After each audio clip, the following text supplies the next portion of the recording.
एक समय की बात है, धर्मराज युधिष्ठिर ने भगवान श्री कृष्णचंद्र से पूछा, प्रभु, अश्विन मास की कृष्ण पक्ष की एकादशी का क्या नाम है?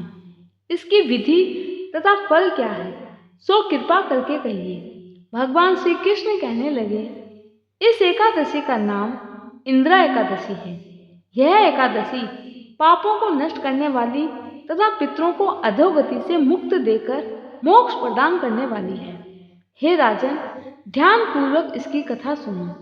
प्राचीन काल में सतयुग के समय में महिष्मती नाम की एक नगरी में इंद्रसेन नाम का एक प्रतापी राजा धर्म पूर्वक अपनी प्रजा का पालन करते हुए शासन करता था।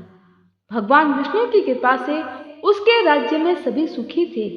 वह राजा पुत्र, पौत्र और धन आदि से सर्व सुख संपन्न और विष्णु का परम भक्त था। राजा इंद्रसेन एकाग्रचित होकर भगवान विष्णु के चरण कमलों का ध्यान करते थे। एक दिन जब राजा सुखपूर्वक अपनी सभा में सभी मंत्रियों सहित प्रजा के हितों के लिए आवश्यक कार्यों हेतु विचार विमर्श कर रहे थे, तभी आकाश मार्ग से महर्षि नारद जी उतरकर उसकी सभा में आए।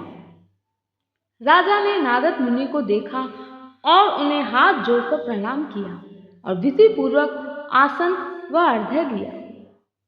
नारद मुनि ने राजा से प्रसन्नचित मुद्रा से पूछा, हे राजन, आपके राज्य को देखकर लगता है प्रजा को किसी प्रकार का कोई दुख नहीं है, सभी सुखी संपन्न हैं। राजन, तुम्हारा चित्त सदा ही प्रभु के चरणों में लगा रहता है। देवर्षि नारद जी की ऐसी बातें सुनकर राजा ने कहा, आपके दर्शनों से मेरे यज्ञ इत्यादि सभी कार्य सफल हो गए। आप कृपा करके अपने आगमन का कारण बताकर मुझे कृतार्थ करें।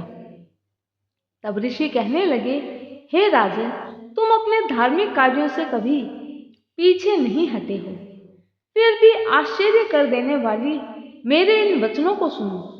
मैं एक समय ब्रह्मलोक से यमलोक को गया। वहां श्रद्धा पूर्वक यमराज से पूजित होकर धर्मशील और सत्यवान धर्मराज से मेरी वार्तालाप हुई। उसी यमराज की सभा में महान ज्ञानी और धर्मात्मा तुम्हारे पिता को मैंने दुखी देखा और इसका कारण धर्मराज से पूछा। तब धर्मराज ने बताया, इंद्रसेन के पिता व्रत दोष के कारण यहाँ आए हैं। उन्होंने संदेशा दिया, सो मैं तुमसे कहता हूँ, जिसे तुम ध्यान पूर्वक सुनो।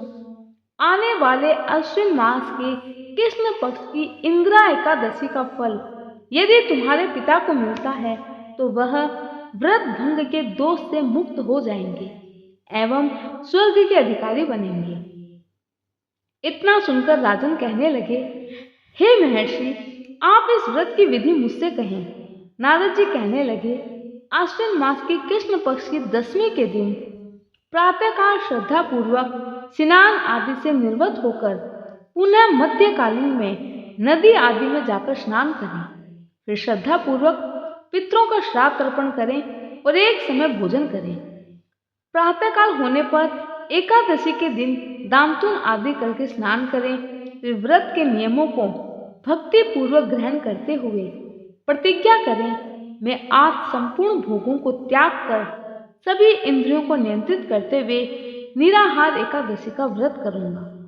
धूप, दीप, गंध, पुष्प, नैवेद्य आदि सभी सामग्री से ऋषिकेश भगवान का पूजन करें और आगे इस प्रकार कहें, हे अच्युत, हे पुंडरीकाक्ष, मैं आपकी शरण में हूँ, आप मेरी रक्षा करें।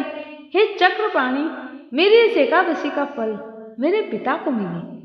इस प्रकार नियम पूर्वक शालिग्राम की मूर्ति के आगे विधि पूर्वक श्राद्ध करके योग्य ब्राह्मणों को फलाहार का भोजन कराएं और दक्षिणा दें। पितरों के श्राद्ध से जो बच जाए उसको सूंघकर गौओं को दे दें। रात में भगवान के निकट जागरण करें। इसके पश्चात द्वादशी के दिन प्रातः काल होने पर भगवान का पूजन करके ब्राह्मणों को भोजन कराएं। भाई बंधुओं, स्त्री और पुत्र सहित आप भी मौन होकर भोजन करें। नारद जी कहने लगे, हे राजन, इस विधि से यदि तुम इस एकादशी का व्रत करोगे तो तुम्हारे पिता अवश्य ही स्वर्ग लोक को जाएंगे। इतना कहकर नारद जी वहां से अंतर ध्यान हो गए। नारद जी के कथन अनुसार राजा द्वारा अपने भाई, बंधु, स्त्री, पुत्र सहित व्रत करने से आकाश से पुष्प वर्षा हुई और राजा इंद्रसेन के पिता गरुड़ पर चढ़कर विष्णु लोक को गए।